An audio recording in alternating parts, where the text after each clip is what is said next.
XRM125FI mga ka-rider. Ang gagawin natin ngayon ay itong kanyang manubela. Mahirap siya iliko mga ka-rider, lalo na sa kurbaan at akyatan. 7 taon na itong motor na to, pero wala pa naman akong nararamdaman na ibang sira niya. Sa mga hindi pa nakakalam kung paano ayusin tong ganitong issue ng ating mga manubela, ito, panoorin nyo tong video na to para alam nyo ang gagawin nyo. Kahit baguhan ka, alam mo ito pag napanood mo, kasi basic lang naman tong ganitong problema ng mga motor, kasi konti lang naman yung kanyang pyesa, kaya kaya nyo to mga ka-rider. A few moments later.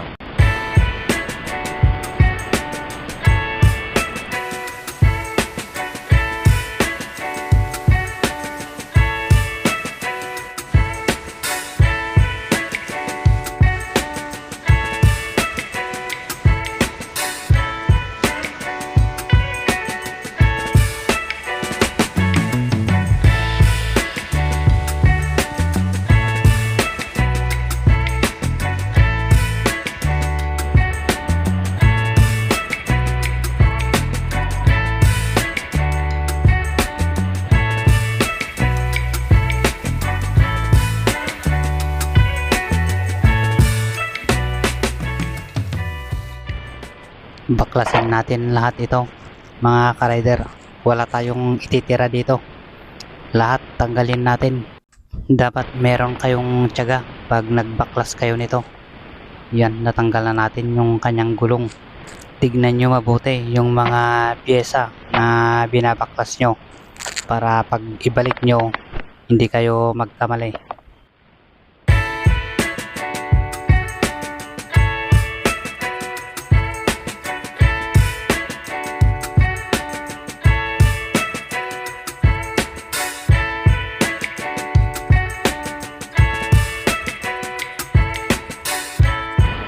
Nabaklas na natin buo yung kanyang manubela.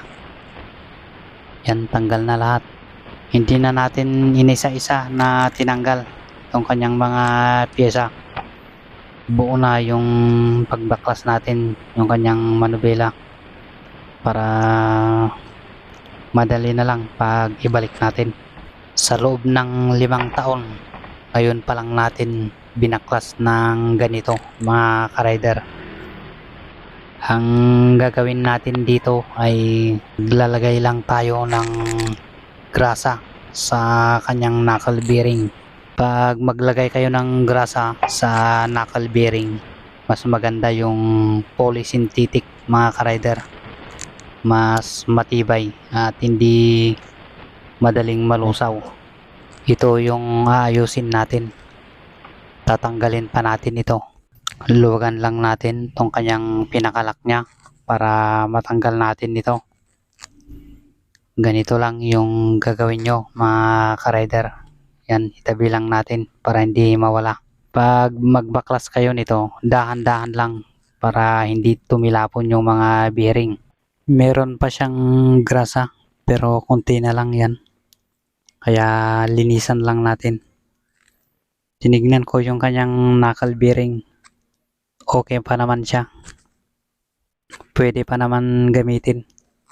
Kaya ang gagawin lang natin dito ay maglalagay lang tayo ng grasa dito sa ibaba at saka yung sa taas. Yan, dalawa kasi yung lalagyan ng bearing. Tanggalin lang natin yung mga dumi. Yan, parang kinalawang, kaya linisan lang natin ito. At pagkatapos natin malinisan ito, maglalagay na tayo ng grasa, yung polysynthetic. Kapag maalagaan nyo yung mga pyesa ng motor nyo mga ka-rider, magtatagal yan kahit ilang taon. After 1 year siguro mga ka-rider, ganito na naman yung gagawin natin para mapanatili na kondisyon yung mga bearing. Ito ang mga ka-rider, yung kanyang bearing. Yan, nilinis natin yan kanina. Kaya ito din yung ilalagay natin. Nalagyan pala natin kanina itong ibaba. Hindi ko na pinakita. Dito na lang sa taas ang lagyan natin ng bearing. Kung paano ginawa natin sa baba, ganun din ang gagawin natin dito mga ka-rider.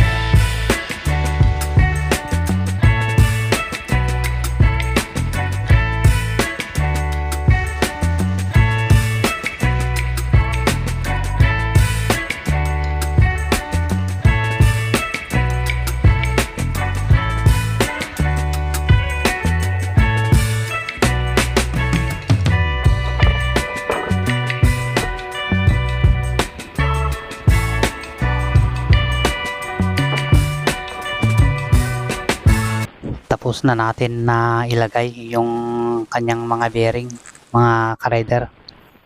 Ito, balik na natin yung kanyang takip.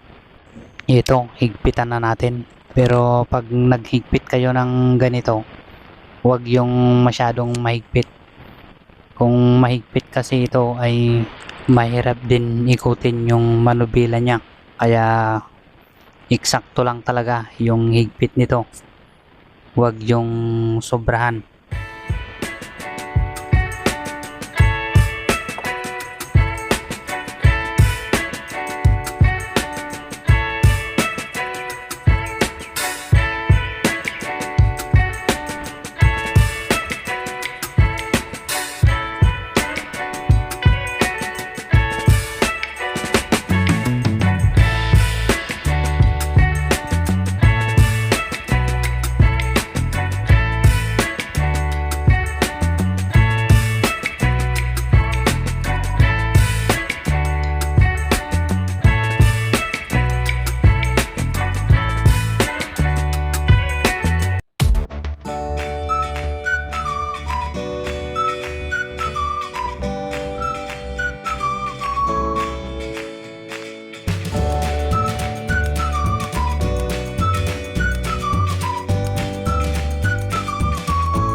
Tapos na natin na ibalik yung mga tinanggal natin.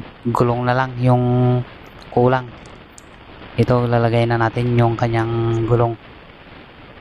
Ayan yung gulong mga ka-rider. A few moments later. Yan, nailagay na natin yung gulong. Kaya okay na. Yan, malambot na yung kanyang manubela. Hanggang dito na lang yung video natin mga ka-rider. Salamat sa mga nanood at pa-subscribe naman ang YouTube channel